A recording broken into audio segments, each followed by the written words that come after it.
Day has been called and posted. Our agenda today is call to order and Pledge of Allegiance, Superintendent's update. Item A under that category is international trip to Quebec, Canada, and a discussion. Emergency shelter sites within the town, school improvement plans, for which we've received one for Fales, Armstrong, Hastings, Mill Pond, Gibbons, and the high school. Next item is a discussion by the school committee in regards to the MASC, Massachusetts Association of School Committee resolutions, and discussion of the two zoning articles that I'm aware of on the fall town meeting. Item 4 is citizens' requests. Item 5 is school committee reports.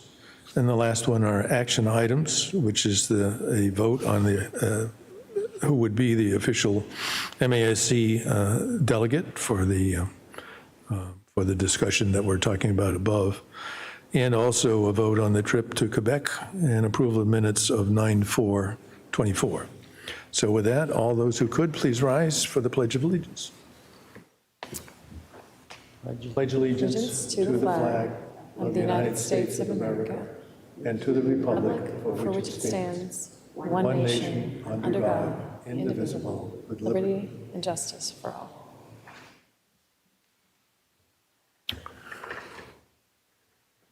Allison. Thank you. I am delighted to welcome to start us off Bobby Sullivan, who's here as our department head to talk a little bit about a trip proposal for a world language trip to Quebec. Thank you.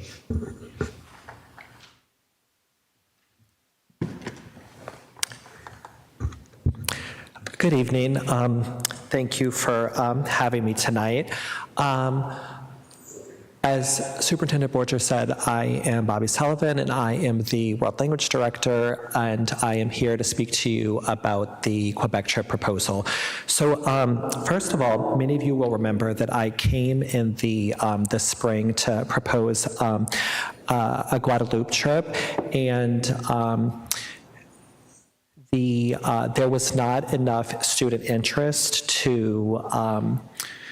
for the trip to be viable. So what I, in speaking with the French teachers did, we surveyed all of the students via Google form in all French levels, all grades, 9 to 12. And Quebec was the destination that really came up on top for a few reasons.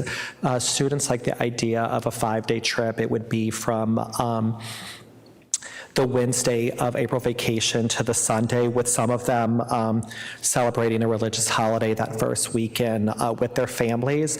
Another thing I'd like to draw your attention to, because this would be a bus trip and a chartered motor coach that would leave directly from Westborough High School the morning of Wednesday, the 23rd, and returning Sunday early evening.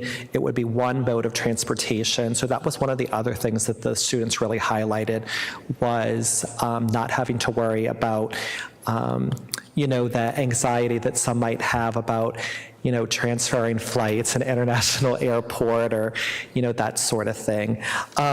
So the tour company is called ProMetour, which is a company different from my prior proposal. And I've actually traveled with ProMetour to Quebec City and Montreal. And please forgive me for not mentioning that earlier. This would be to 2 days and 2 nights in Quebec City, 2 in Montreal, and then 2 half-days for travel, for a total of 5 days.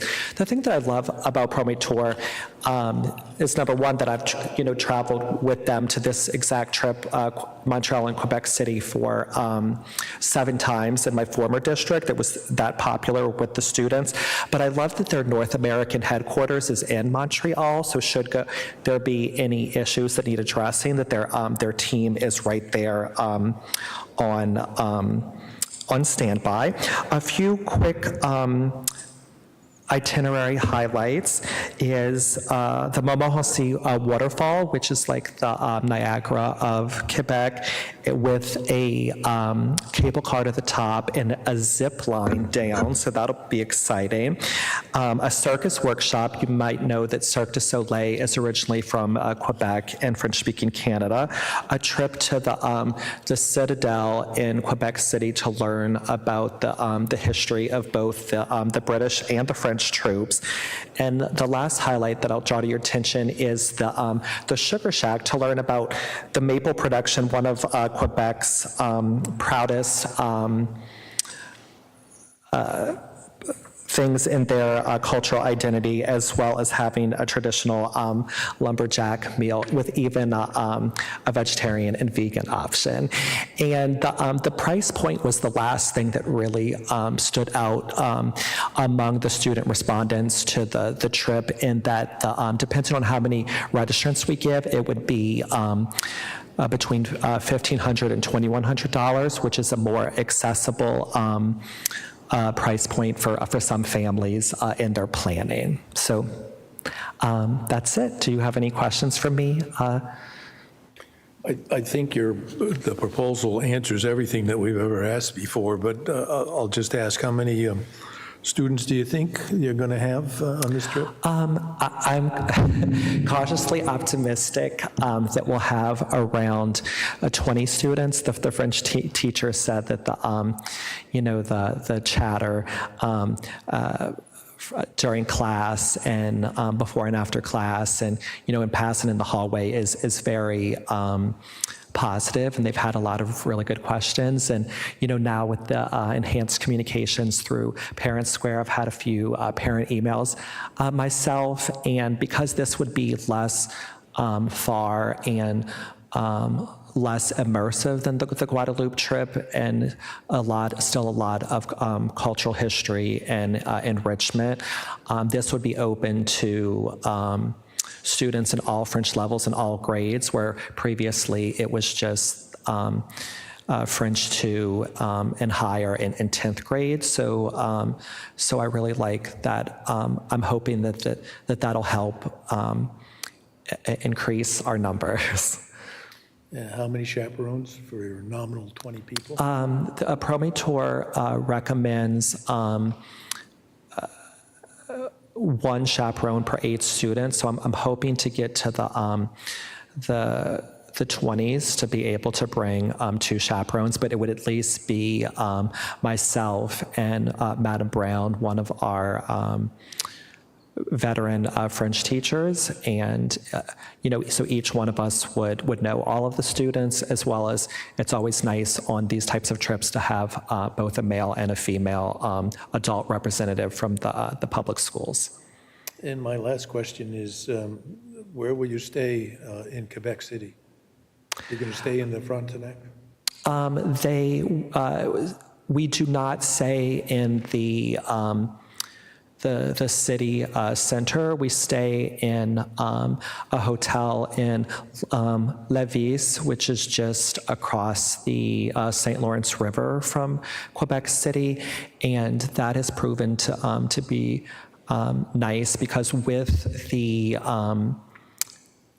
different age limits and different access for like what constitutes a minor and things like that. It's just nice to be able to be away from like the temptation of the city center, and have the. I would add too that this tour company includes a surveillance night guard with the hotel for during lights out time, which is nice as well. It makes the chaperones sleep more soundly.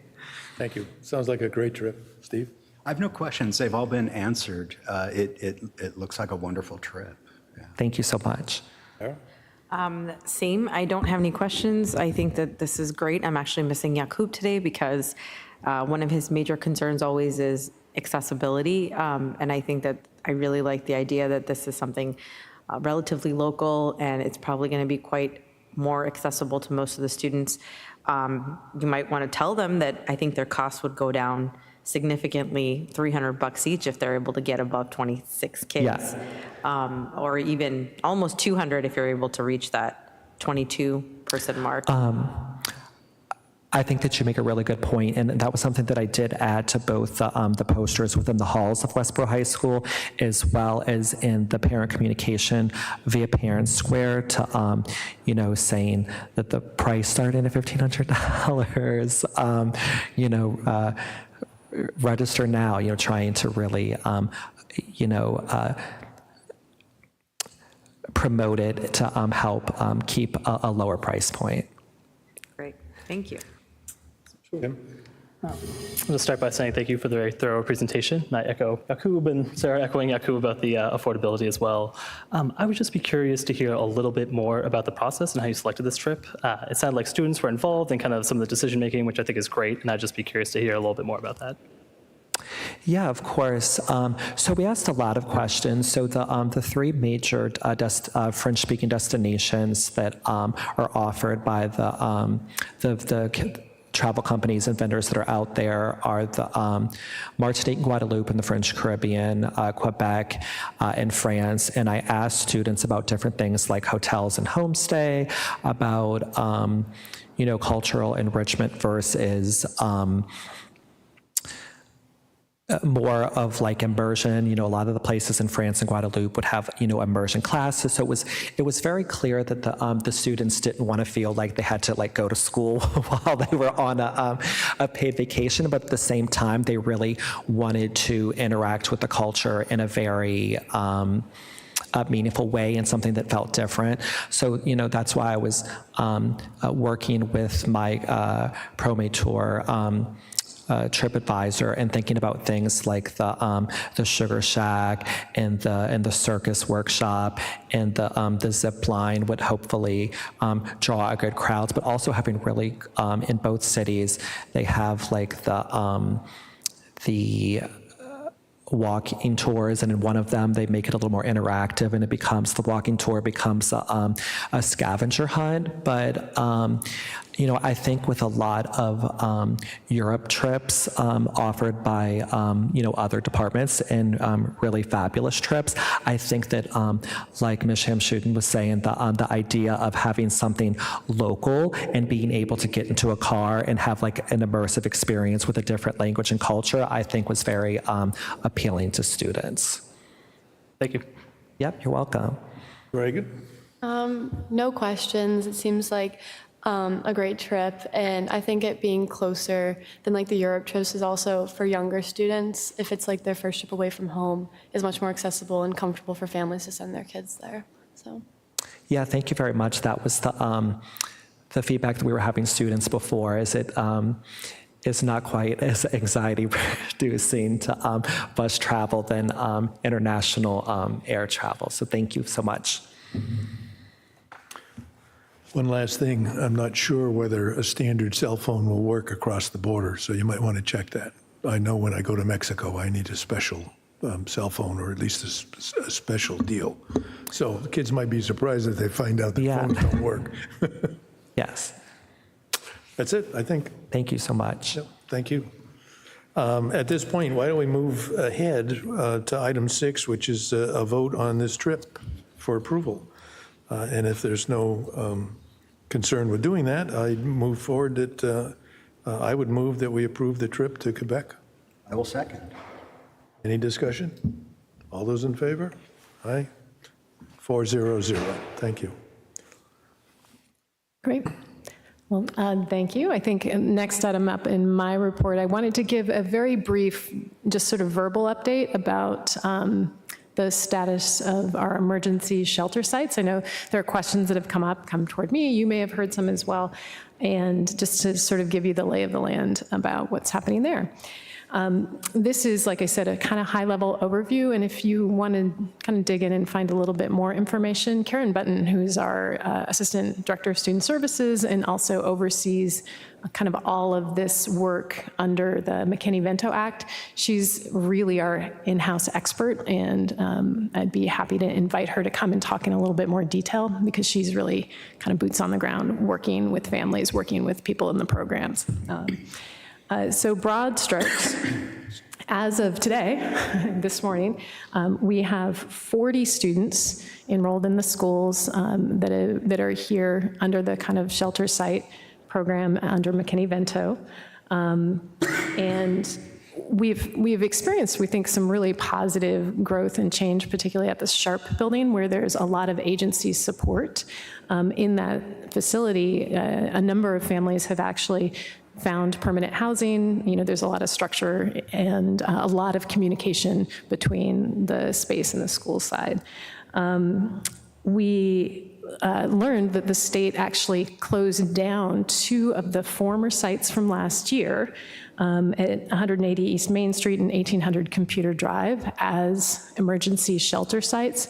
However, we are seeing a new phenomenon, which is a number of organizations that have contracted with the federal government to support refugee transition into the United States are working in those spaces.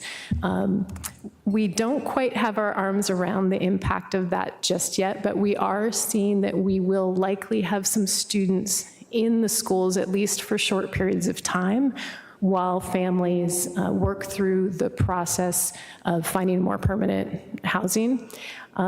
Just a sort of note of distinction, when folks are coming in with refugee status, they're actually coming in having done a lot of work to get that status, and procedurally, they have a lot of support and backing to kind of get access to structures and supports out there and kind of find a more permanent space, which is the really great news.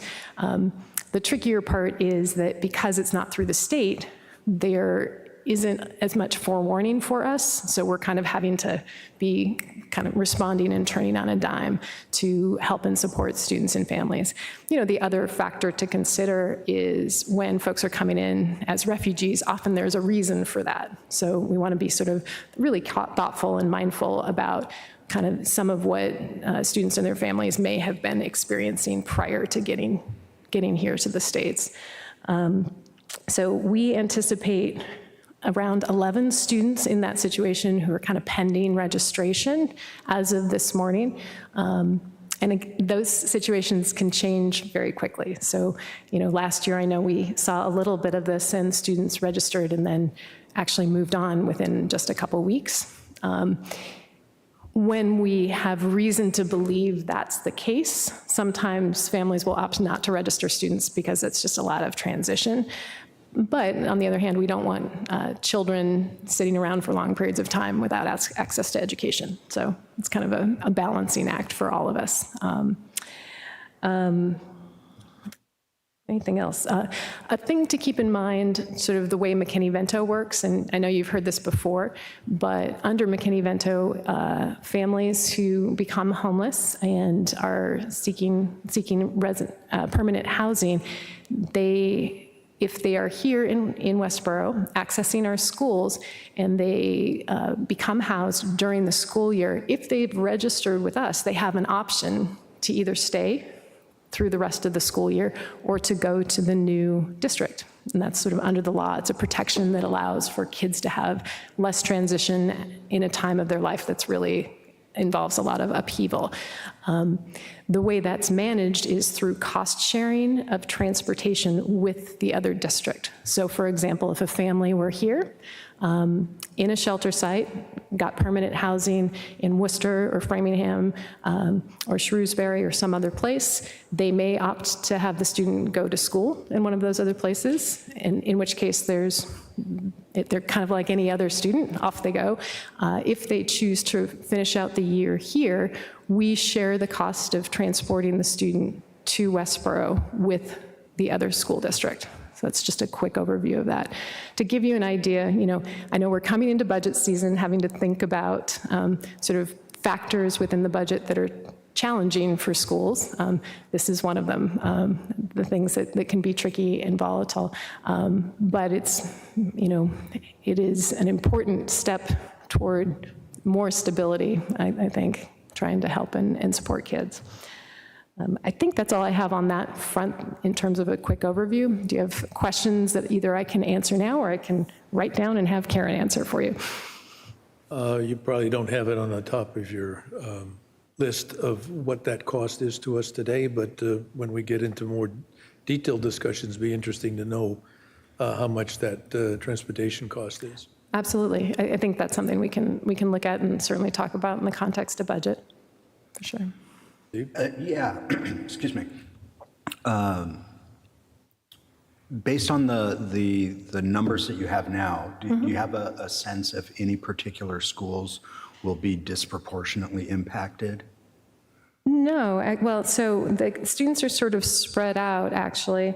And, one of the things with the shelter sites is we do maintain a little bit of control over placement with the elementary schools. So trying to keep families together, but we can kind of work to make sure kids go where we have class size that allows for them to be absorbed, or maybe, we have a community that feels like a good place where kids would slot right in. So as of right now, it's pretty evenly split across the 3 K-3s. So. Sarah? So one of my questions was sort of what Steve was alluding to as far as the transportation cost. I mean, we probably have an idea of what the general transportation cost per student is, and then, but when you have that information, if you could share it, that would be great. Absolutely. So I'm trying to understand, we've got these 2 locations that have been shut down, and those people are in, I imagine they're not in a limbo. You're saying that the organizations have taken over the placement of those individuals. Where are they currently? Are they in town, or are they? So just to clarify, the places that were shut down is state-run shelter sites have been, the organizations that are not state-affiliated, these are non-for-profit organizations like Catholic Charities, for example. They contract with the federal government, and they are accessing those former shelter sites. And so it's a kind of different group of folks. Okay, so the cost is just being taken. It's just moved from one kind of bucket to the next. One of the challenges of that is I was on the phone with a representative from the Department of Education. Unlike the state program where there's grant funding to help offset some of the costs, right now there is no funding that supports that second wave of students coming through the refugee programs and resettlement. But there's advocacy going on to see what kinds of services and supports can be provided to districts, Westborough and everywhere else where this phenomenon is taking place. Okay. That's. So just another comment with respect to the placement. I know we've touched on this before. I just want to be very mindful, and I'm sure you all are, in terms of how we're placing, if we're in the elementary schools. We've talked several times, about what Hastings looks like versus what Fales looks like, and what they are able to handle. And we see the numbers. We know that, staffing has been, very thoughtfully placed, and you're looking at all that, but I just want to make sure that we continue to be very careful about placement. And the reason I bring that up is because you did mention, it would be great, and you see a student and think, hey, maybe this is a good fit for that student. But I just want to make sure we're not overwhelming any one particular elementary school over another. Of course. And I think there's nice work that's gone into making sure that there's sort of balanced representation at all the schools. And, the supports and services are great at all 3 of those schools. Some of it maybe comes down to like very small factors. For example, the language skills of our ELL instructors in one place may differ from another place. So things like that. And also always making sure we are thinking about families and kind of the family unit and how that's going to work for a whole family. Right. Tim? And thank you for the update. I just have one request, that when we do have a conversation about this in the future, especially regarding budgeting, if there's any historical numbers that you're able to pull. I know that you said about 40 students approximately now, but just either past numbers or costs as well, that would be very helpful. So Absolutely, yeah. My understanding is that is down from the high of earlier last year, but it's been super changeable. it's been a little bit head spinning, really, in terms of the in and out. It's one of the challenges is really, in part because of the nature of the program. This is not meant to be a permanent situation. It just means we're kind of constantly in flux. But I can track that back over the last year and get you kind of what it looks like graphed out. Okay. Thank you. Just a point of clarity, I guess. I understood that with the two locations shut down, did those people go to the state hospital from there? I don't know that. I don't know that there was movement from one site to another. I do know the remaining sites are at the Sharp building and the extended stay building Okay. over at Connector Road, yeah. So the Sharps building is the state hospital That is. reference, yeah. I don't know that there was movement from one site to the other. I'm not sure about that. I would have to get that information. And really what I'm getting at is that, in fact, they may have increased the total opportunity, if you will, by the number of people in the Sharps building, plus these other sites being utilized in a different way. Could be. But ultimately would have the same impact on us, to the extent that there's families there and there's kids that need to go to school. Yeah, yeah. Okay. Reagan, any interest in this discussion? I have no comments on this discussion. Okay. See, I'll put you on the spot. Okay. I think we're all good on that one. Great, thank you. And I'll bring back kind of things that are more in the realm of budget when we're talking more detail about budget, and also just that historical data for you, Tim. We can look at that.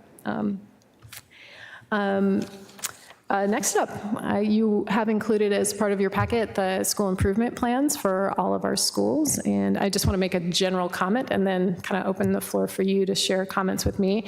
And my kind of general comment is that one thing that I've been impressed by here in the district is this sort of alignment that I've seen. You have a strategic plan district-wide, and I think the principals and the site councils at the schools have done a nice job thinking about how the school's work really fits into the larger picture of the district's work, while still kind of being focused on the needs of the particular school. It's a nice balance. I didn't have a hand in developing these plans. These are sort of usually done in the spring of the prior year, and I look forward to being kind of involved with principals as they go through this process of implementing them and then thinking about next year. I know that they are wonderful people, and if you have in-depth kind of questions about any particular version of a plan, I'm more than happy to invite the principal in to talk in more detail about what happens at that school as well. But I just wanted to open it up for any kind of comments or feedback you have for us. I guess I would make a couple of comments first. And the first one is that these are improvement plans, but not in facilities. They're in terms of process. And so although they're multi-page documents, I think the process is certainly within the purview for approval by the superintendent of schools. I think there's only one that had some discussion of improvements. And of course, as we talked about in the last couple of meetings, we are beginning now to review physical changes in each one of the schools for the school committee's understanding of what we need to do.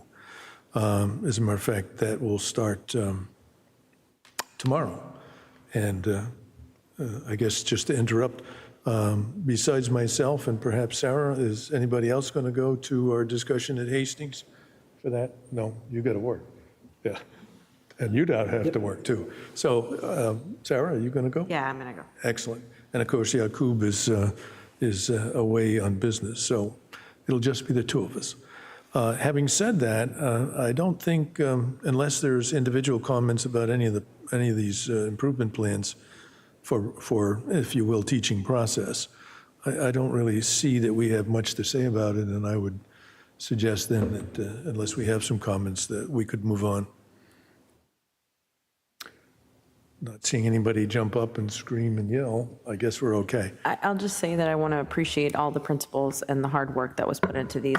You can tell how much work was put into it, and they were so detailed in many of their descriptions, and I really enjoyed reading them. So I want to thank them for that. So I guess our only action is to acknowledge the receipt of those plans, and we can move on from there. Next item on the agenda is discussion of the MASC resolutions. What I historically have done is just read the recommendation by the MASC under each one of these resolutions, because it's, I don't know, 15 pages maybe. It's a lot anyway. So the first item is development of alternative to high-stakes MCAS tests. And there are a bunch of, therefore, be it resolved, urges Massachusetts to develop a wider, more consensus-built strategy for evaluation system with meaningful input from legislative stakeholders. Therefore, be it resolved that MASC urges the state legislature to launch a comprehensive evaluation to investigate the extent of biases pertaining to MCAS testing and make these results public. Therefore, be it further resolved that MASC urges Massachusetts to enact a moratorium on MCAS testing effective immediately. And therefore, be it resolved that MASC urges Massachusetts to develop an alternative to the high-stakes MCAS tests. The next one is increase compulsory attendance age. And therefore, be it resolved that the MASC recommends that Massachusetts legislature increase the compulsory attendance age from 16 to 18. The next one, Resolution 3, is safe storage of firearms. And this one delves into all the things that a parent should do, which seems kind of, certainly they're all important, but it doesn't seem like it's within the jurisdiction of a school committee. Anyway, therefore, be it resolved that Massachusetts Association of School Committees calls for the enactment of legislation that would increase the municipality's levy limit. I'm reading the wrong one, I'm sorry. Let me go back to see what they said.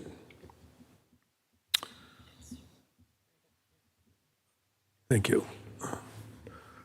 Therefore, be it resolved that MASC recommends all districts direct their superintendent and the staff to create an appropriate communication to parents and guardians that explains the importance of secure firearm storage to protect children and teens from unauthorized access to unsecured firearms and their legal obligations consistent with Massachusetts safe storage laws. Further, be it resolved that MASC urges other communities to work with their local law enforcement agencies, health agencies, and nonprofit organizations to collaborate and increase efforts to inform district parents and guardians of their obligations regarding secure storage of firearms in their homes and vehicles. All right.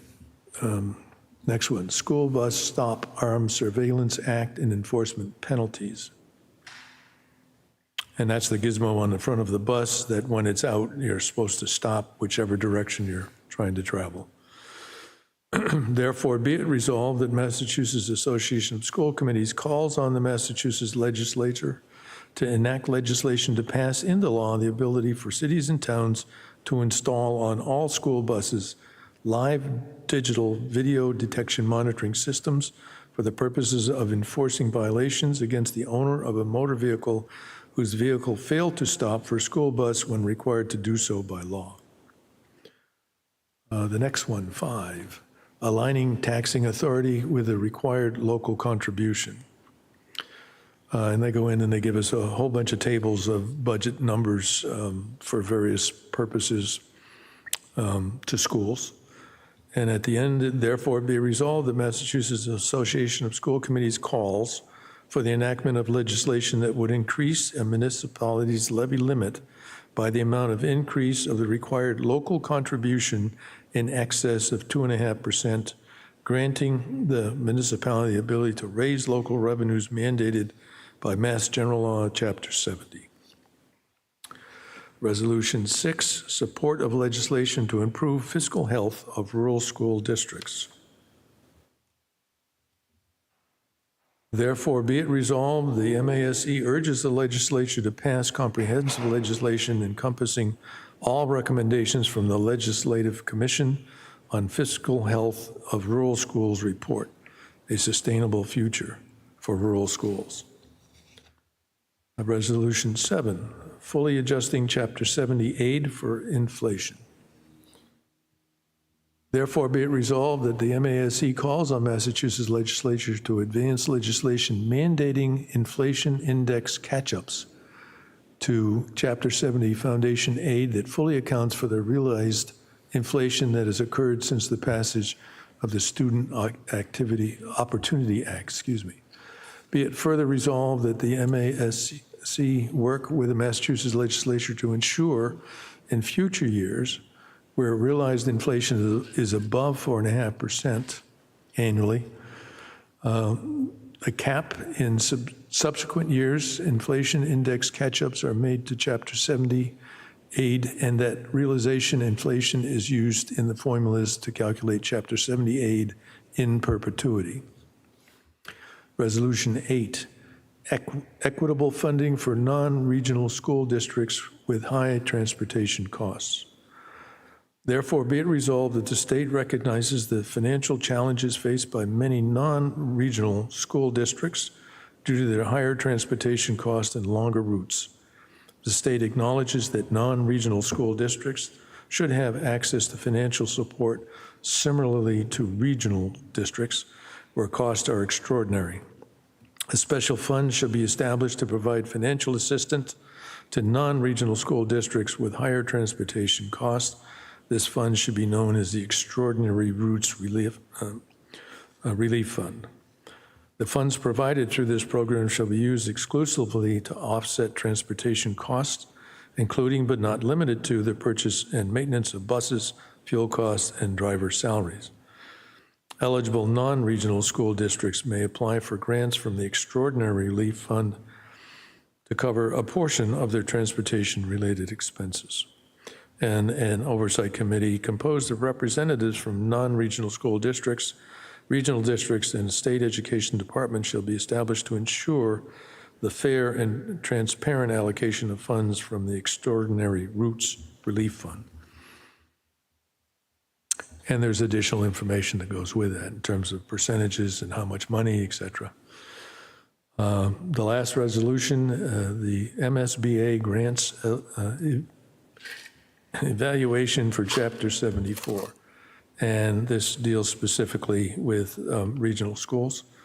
Therefore, be it resolved that Massachusetts Association of School Committees calls upon the Massachusetts Legislature and MSBA to create and evaluate tiered systems to separately assess the cost of 1, elementary, 2, comprehensive high schools, and 3, vocational, technical, and agricultural schools, resulting to true cost reimbursement for each school category.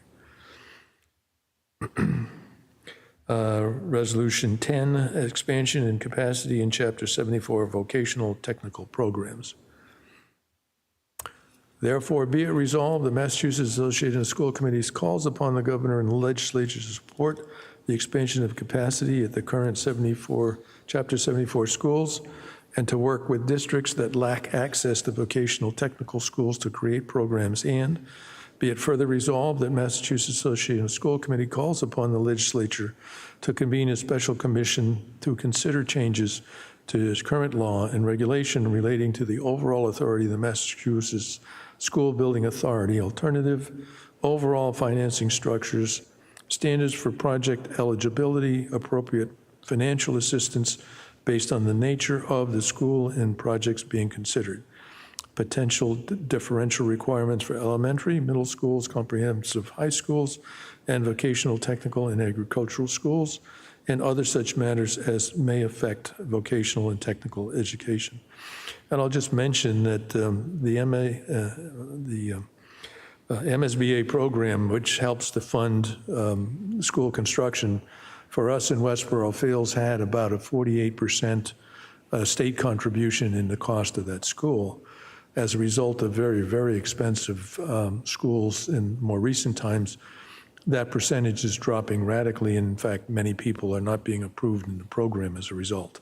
And so I'm sure that this particular resolution is aimed at that shortfall because the School Building Authority's funds comes from I think it's 1% of the gambling revenue. So anyway, that's the basis for, I think, that request. Meanwhile, there's items, I believe, A through J in a list of expiring resolutions for which didn't pass the legislature. And I'm not going to read those because it goes on forever. But I assume, without having seen exactly what they're asking for, I believe that they're looking for the group to reauthorize those to be represented to the legislature. So with that, hopefully everybody will have read that and have some concerns about each one of these things, and that we can discuss them in detail at the next meeting to vote as to what the recommendation would be of the school committee, Westborough School Committee. If there are no other questions, we can move on to a discussion of the town meeting zoning articles. Seeing none, that would be our next discussion point. So the fall town meeting warrant has been, there's a third draft of it. I believe it's on the town website, available to anybody to find and read. As a result, that particular set of articles, Article 16 is an amending to the zoning bylaw. It's called inclusionary zoning, offered by the planning board.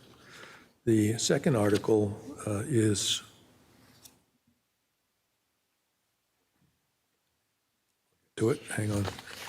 is amendment to the zoning bylaw, highway business zoning district development. And the interest of the school committee, based on information provided to me, is what the impact of any of these zoning changes might be on the number of students that might come to Westborough. What's significant about these particular articles is that the inclusionary zoning article, in effect, let me read the preamble to it. To see if the town will vote to amend the zoning bylaws to replace in its entirety the existing section 6.1 of the Westborough zoning bylaws entitled multiple family dwellings with a new bylaw entitled inclusionary zoning bylaw. In addition, this bylaw shall substitute all previous references in the bylaw to affordable housing. Amendments will be as follows. Deletions are shown with a strikeout and additions in the bold italics for emphasis only.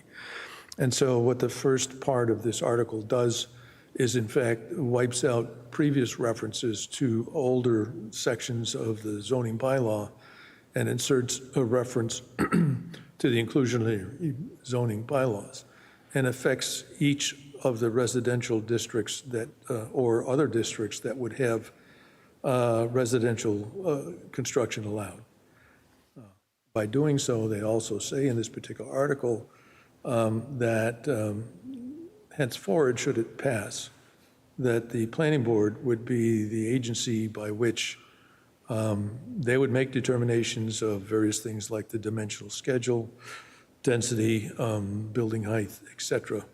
And as I said, this activity would be now a special permit offered by the planning board for that purpose in any residential district.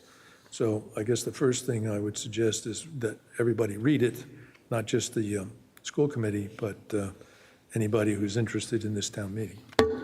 So with that, it's interesting reading. The other one deals with the highway business district. And I think there's a couple of things that happen in this change in zoning. First of all, there is residential construction allowed within the highway business district. However, it's controlled and regulated by the table of dimensions and other things that are referenced. Within this zoning change, there's also the inclusion of the first bylaw, the inclusionary zoning bylaw, that would allow it now to supersede the details within the bylaw for the highway business district. The second piece of the story is that the intent apparently is to increase construction within the existing zone. The existing zone, in my memory, has 60% open space. The details in this particular bylaw would reduce the required open space within the highway business district from 60 to 30. And in fact, what that would imply is that the construction within the existing zone could now cover 70% of the lot instead of 40. And since it also allows changes to the dimensional schedule by virtue of special permit, what actually you might find built there is subject only to the special permit that would be offered by the planning board.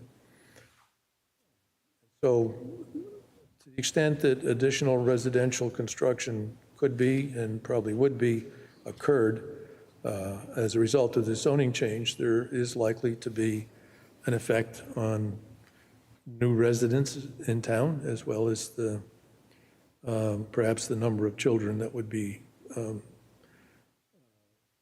needing to go to school. Our current cost in round numbers for a student in the town is roughly $21,000, which is basically simple math, divide the number of kids we have in school into the school budget. It is somewhat different in the sense that if we don't need to increase the number of classrooms that we have, and we don't have to increase the number of teachers in the school, then that particular impact is not exactly true. On the other hand, if we do have to do that, either by increasing the number of kids in a class, or by, if we can't do that, or town doesn't want to do that, then the only other thing we can do without building additional space is to redistrict, and that is not a fun operation either. And then finally, as I mentioned earlier about the cost of building a school, to the extent that we had to build a new school, let's say we had to duplicate fails in the current environment, instead of being $56 million cost, it would probably be somewhere around 120 for the same size building. And then, everything changes. All of those things would now be a burden on the taxpayer to try to fund a school system that has to support all of that. So my own thought here is simply that we need to be very careful as to what might happen as we go forward. So I'll suggest at this point in time that if anybody has any current comments, please offer them. Otherwise, we can, I guess, concentrate on these and have any further discussion you want at a future meeting. Sarah? I think that I would, like additional information and actually to hear from the planning board in terms of some of the goals that are being aimed for with respect to this change. My understanding is that there's some hope to generate commercial business and to help offset and gain more tax revenue from commercial entities. So for me, I would like to hear more from the planning board in terms of what the intentions are here. I think that's a good idea. Anybody else? I just have the same comment that, I would love to hear from the planning board to know what the goals are and the implications. Because, from this draft, it's unclear what those might actually be. And so I would imagine I would have lots of questions at that point. Tim? I'll just echo a similar sentiment that I think it is important that we do talk to the planning board and understand some of the intent around this as well and have that conversation. And I will just comment as well that I do think that it is responsible of us to be doing what we can to estimate these up front and bring these to the people of Westborough as well so that they're informed during town meeting. So my only comment for now. So as you all know, that usually there's a summary at the end of any article that's offered on a warrant. And I'll read what the summary says about the Highway Business District changes. Article information. Currently, Section 6.2 only applies to multifamily uses in the Highway Business District, which through a special permit allows an applicant to request a waiver to the dimensional parking dimensional, parking and sign requirements. The revised bylaw will allow for the same flexibility for all types of permitted development in the highway business district, while also adding an option for open space reduction in exchange for other public benefits, such as the donation of land, the sustainable design, or a fee contribution. This bylaw meets multiple goals and priorities of the master plan, including economic development, transportation, housing, and sustainable goals. So again, I recommend that anybody interested, seek out the warrant as it's currently exists as revision 3, and I guess pay attention to what's going on. So with that, Allison, perhaps you could contact the planning board, see if they'd like to come to our next meeting. Sure, absolutely. I do know that the director of planning also is, either if you want representatives from the board, one of whom I think is here right now. Normally, we don't take information from the hall, but in this case, I think it's important that we hear from you. Good evening. Yeah, John Gelsich, Vice Chair of the Planning Board. Jenny couldn't make it, so she asked me to attend. And I've just done meetings all week, so I figured why not one more. Happy to answer any questions you might have about this. I can give a summary as to either one of the articles or answer questions or just whatever you need. Well, is anything that I read mischaracterization of what's in the articles? So the intent of the Highway Business District, as you read, the multifamily has that dimensional the ability to vary the dimensional requirements. That already exists. That's not changing. What's happening is now other uses can have that same flexibility. And so the intent is you get these developments, mostly the commercial industrial developments that meet the 60% open space, but it's not really open space. It's like a foot of a median gets counted for 10 feet, and then that's 10 square feet, right? So it's all this open space. It doesn't actually serve as open space. And so the hope is there's this point system that if the developer implements green roofs, solar panels, gray water reuse, those types of things, they can earn points that can then offset, I think it's 12-point maximum, and I think it's like 5% per point. So if they get 6 points, they can do 30% reduction of the open space. They cannot go below that 30% minimum, though. So what this does is it doesn't really change the multifamily aspect because that's staying exactly the same. That's always been the case and that will remain the case. This gives flexibility to reduce the open space for other types of developments. Is it not true that the dimensional schedule included in the zoning requires a vote of the town meeting today? I'm sorry, how do you mean? Like the dimensional schedule for uses within the highway business? Yeah, in other words, the setbacks and all that stuff. So if the highway business district explicitly allows the planning board to modify those dimensional requirements, they can do that in a hearing. It doesn't have to go before town meeting to change the zoning. And I believe that's the case currently. Isn't it true that the inclusionary zoning will also have that same right? So inclusionary zoning is a different article, and I can speak to that separately if you want.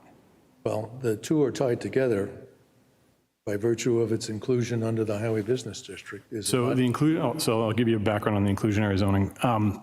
No, just answer the question. Is that not true? Does not the inclusionary zoning show up in the highway business district as a specific addition to the highway business district? So the highway business district for residential already has an affordable component, and the inclusionary zoning keeps that affordable component in place. That's why I think it might be helpful to explain what the inclusionary zoning article is to give a little bit of background, because that's kind of a difficult question to answer without the context.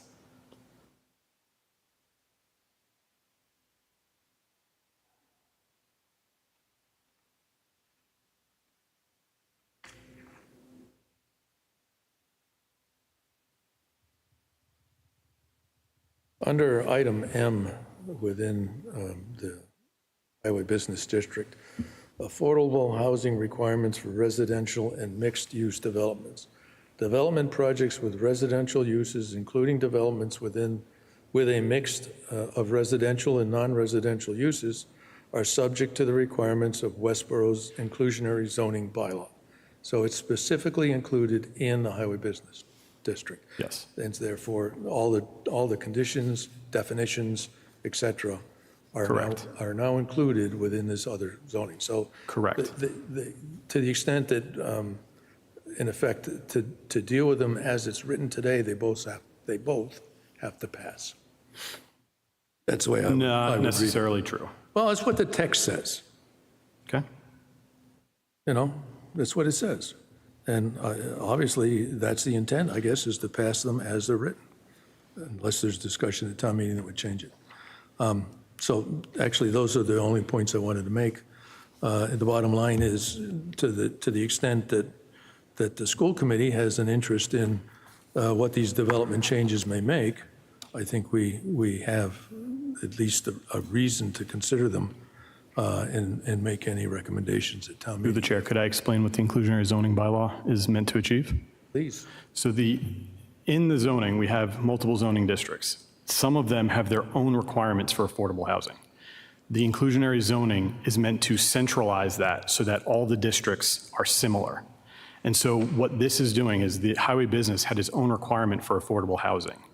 And not necessarily is the percentage changing, but it's now referring back to the inclusionary zoning bylaw as all the other districts are going to, so that you have one inclusionary affordable housing language in the zoning bylaw rather than having all of these dispersed that don't speak to each other and don't reference each other. So it's really trying to centralize the affordable housing component for all of the districts and then generalize that into one article rather than having a wide array of different types of affordable housing requirements. So it's not necessarily changing what's already required in the highway business, it's just referring the affordable requirement for the highway business back to the general inclusionary bylaw. Well, I guess my concern is to the extent that, that the dimensional schedule could change by virtue of special permit from the planning board, that a building of significant height could be approved on the square foot that's now available by virtue of the 30% open space criteria, assuming they earn it. And so to the extent that, as you just said, all zoning districts will now have the same discussion and text relative to inclusionary zoning, there may be an impact in somebody's neighborhood going forward that wasn't anticipated.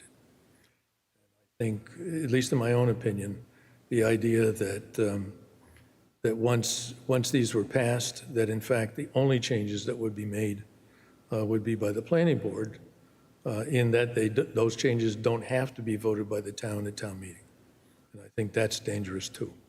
So just to clarify that, currently in the highway business, the multifamily already enjoys the ability to get dimensional requirements changed by the planning board without town meeting vote.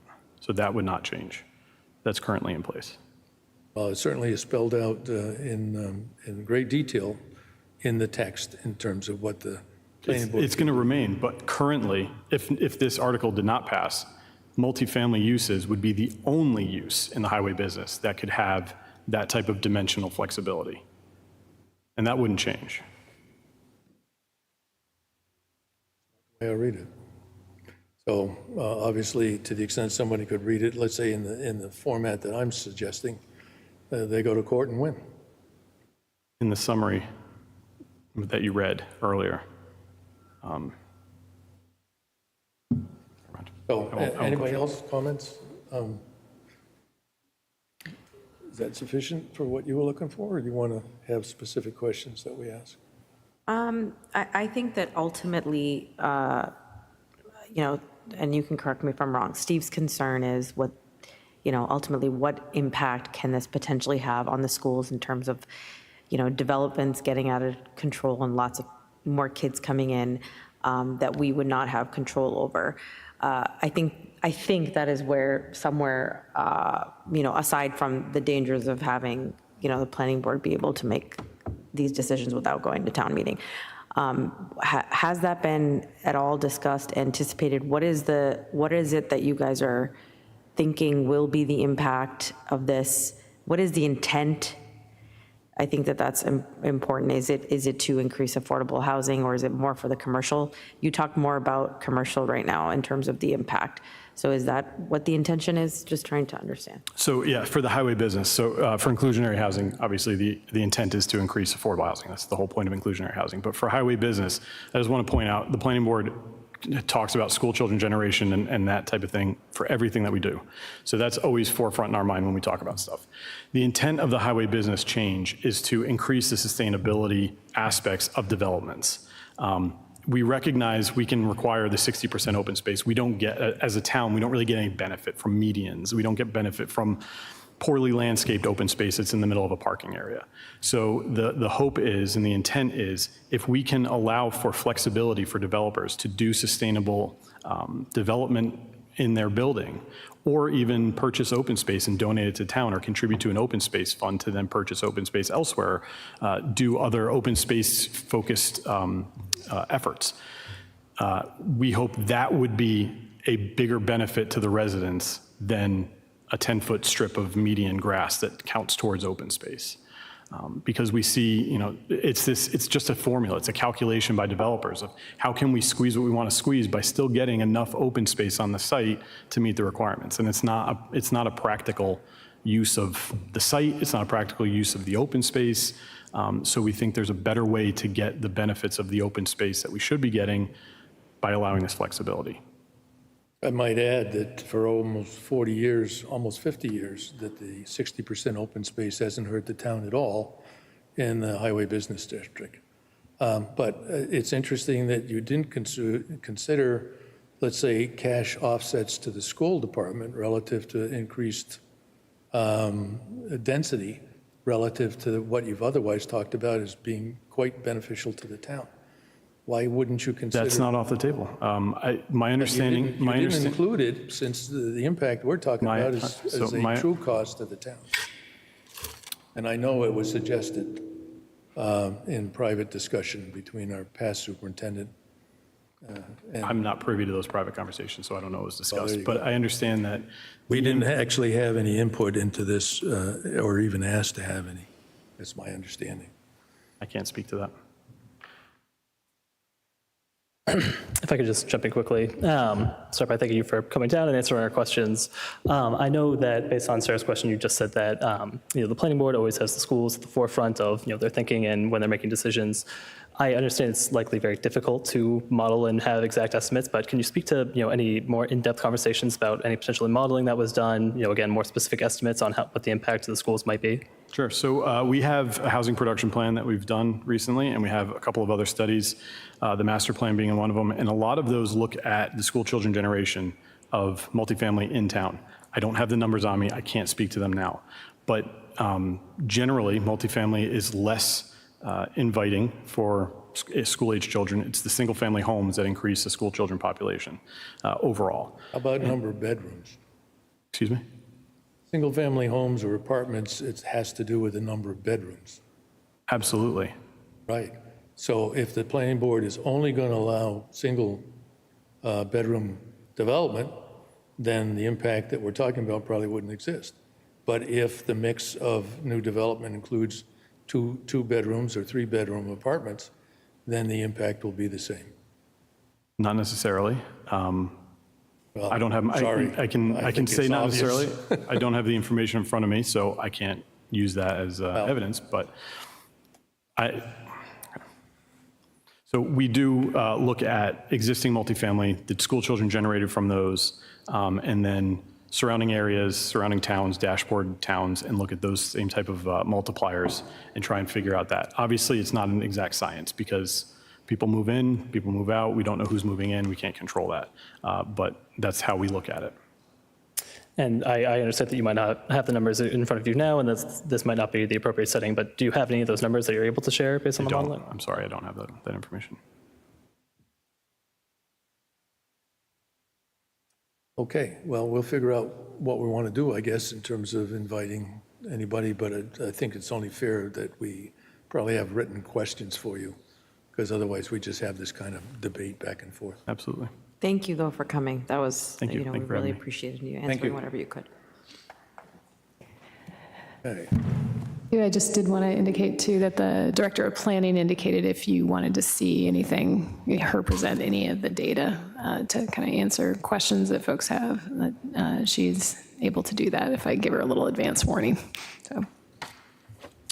Okay, next item on the agenda is citizens' requests. Anybody like to come up and speak? Okay. Before we begin, we will remind everyone of the school committee policy regarding citizens' requests. You must be a current resident of Westborough. Speakers are allowed to address the school committee about issues within the school committee's purview. Each speaker will be allowed up to 3 minutes to speak at the school committee, to the school committee. Written comments longer than 3 minutes may be presented to the presiding chair before or after the meeting. You are welcome to hand the chair additional comments in writing now or send them via email, and the chair will share them with the rest of the school committee members.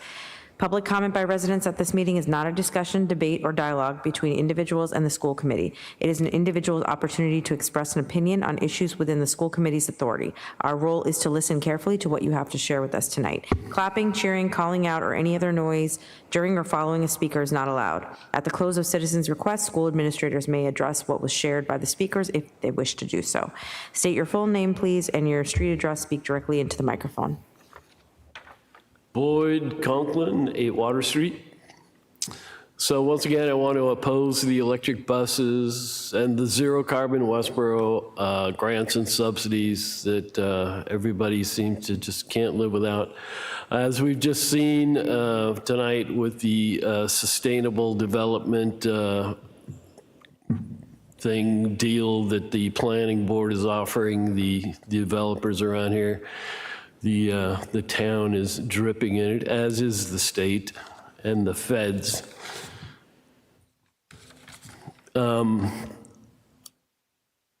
those lines, I also early and often opposed the masking and distancing and gene therapy vaccine clinics propagandized by the WHO, CDC, feds, state and Westborough manager, select board, board of health, superintendent, school committee, teachers union, and parents marching in lockstep with the leaders. We continue to get the science, which has little to do with science, on across-the-board detrimental outcome of those policies. I see a repeat of the destruction from all the same players on the child chemical castration, chest binding, genital mutilation, surgical sterilization. I do believe that Jacob Moscal did not go along with some of the Massachusetts Association of School Committees grooming resolutions. Thank you, Jacob. As with the gene therapy Wu vaccines, many who follow science as opposed to the science are not allowing these procedures on minors in their countries. As with these UN Agenda 2030 items, such as zero carbon electrification and sexual trans grooming, following the money, the Inflation Reduction Act increases inflation with the endless subsidies and grants for the science of net zero. Healthcare costs also continue to skyrocket with the forced coverage to the gender-affirming care mutilations. The WHO, AMA, and pediatric and endocrine, psychiatric and medical industrial complex and pharma are robbing the country and our children. For the children, there is no reversal. Thanks. Thank you, Boyd. Okay, the next item on the agenda is school committee reports, and I'll start with Reagan. All right. So for Hastings, they're just enjoying being back at the school and building their communities in the classrooms. They had a fire drill this week, which went well. And then they have an open house in a few short weeks, and they're going to show off their classrooms to their families. For Armstrong, they have a field trip tomorrow for first graders to the Honey Pot Hills Orchards. The Armstrong Parent Group is doing an ice cream on the playground on Saturday from 3 to 4:30. And then they have a Scholastic Book Fair on Thursday, the 26th, in the gym from 6 to 8 p.m. And then their open house is also that day as well. For fails, they finalized the Kindness Rock in honor of Mrs. Katarius. They just wanted to give extra thanks to the Salon family who donated the butterfly bush, and then the Savasta family as they gifted chimes to place in the garden. They also have their first school meeting on Friday, the 27th. It will also be Fails Spirit Day in celebration of their first collection for the Westborough Food Pantry. For Gibbons, they had their grade 8 open house last night. This Friday, there's going to be an early release as well. On the 24th, they have their open house for 7th graders. Their club and after-school activities are up and running, which are normally on Tuesdays, Wednesdays, and Thursdays after school. They also had auditions for their fall play of Charlotte's Web, and they're beginning to prepare for that. And then the Lions Peace Poster Contest has also begun. The registration is due October 11th. For Mill Pond, they had their 6th grade open house with 5th and 4th graders still to come. It was wonderful, and they loved having the opportunity to connect and talk with parents. Tomorrow is going to be the 5th grade open house. And then on Friday, they had an all-school assembly on the plaza. And they just said that they really enjoyed this because they got to have over 1,000 people together and celebrate the things that are happening at Mill Pond. Lastly, at the high school level, we had great assemblies on Tuesday with a focus on reviewing the school year's theme of focus and simplicity. And they also emphasized ways students can make good decisions to support a positive school climate. We will have an evacuation drill on Thursday in the morning as part of the ongoing efforts to practice safety in the schools. Friday is also a half day in professional development for staff. Homecoming events are coming up soon, so the 4th is going to be the dance, and then the festival on the 5th, which is open to the entire town. And then lastly, they're going to be partnering with some students and organizations to revamp the Caught Doing Good program and to develop additional ways to recognize the good things the students do. So that's it. Steve? No, nothing to report tonight. Sarah? Nothing to report tonight. Tim? Just one thing. I'll just quickly note that we did have the first meeting of the Smartphone Working Group, and so we are looking into updating some of the policy and had a good conversation to start. So we have some next steps, and as updates come out, I will inform everyone. So nothing else to report. I guess I brought up what I was going to talk about earlier today, which is the beginning of our process for reviewing items, capital items that might be necessary in any of our 6 schools tomorrow afternoon at 4 o'clock at Hastings. That, Sarah and I will go and suffer. Anybody else? Very good. Okay, the last item are action items, vote for a MASC official delegate.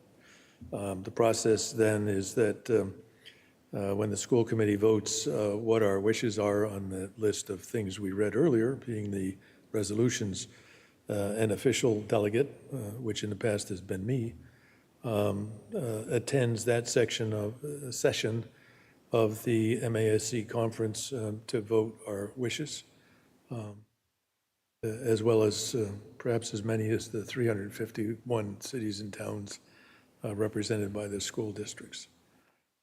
Certainly willing to do that again if you so choose.